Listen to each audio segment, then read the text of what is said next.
Yun mga kamatik, magandang hapon mga kamatik. Sa ngayon mga kamatik, nag-a-assemble ako ng mga frame ng saranggola natin mga kamatik. Yan mga kamatik, dahil sa maliliit yan ang tinatawag na dibuntot, saranggola mga kamatik.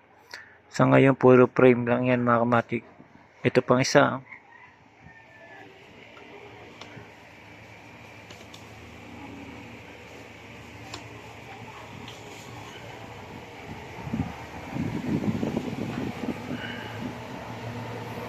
Yan mga kamatik, frame ng dibuntot yan mga kamatik. Sa ngayon, meron pa. Yan. Kung napapansin nyo, may tali. Yan po ang magpapatibay sa saranggola natin sa pabalot niya mga kamatik. Yan.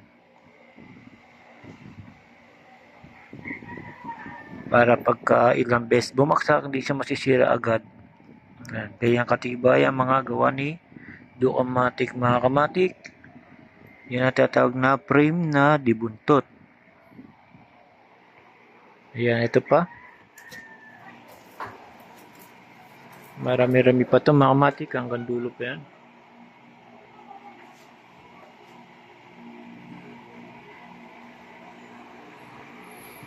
Ayan mga kamatik, sa ngayon gumagawa pa rin ako.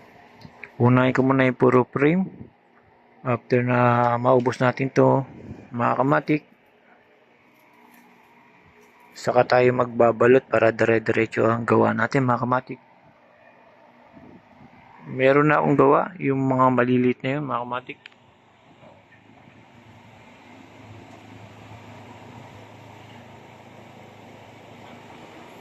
Yan mga kamatik, yung pala nagagawa natin.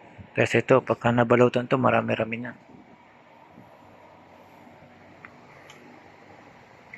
Sa ngayong araw mga kamatik, ngayong araw ng Martes mga kamatik, mukhang masama ang panahon. Malakas hangin dito at na dumidilim ang paligid mga kamatik.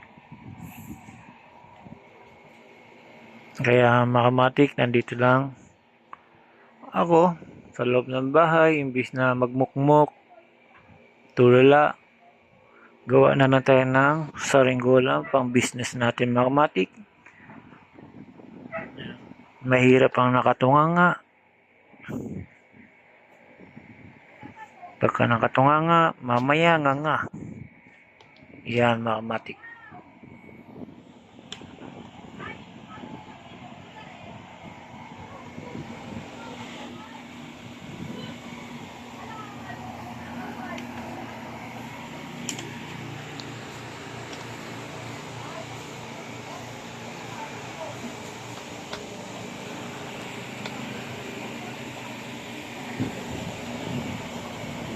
Yung mga kamatik, hanggang dito na lang mga kamatik. Pinakita ko lang sa inyo na gumagawa tayo ng frame na dibuntot sa saranggola natin.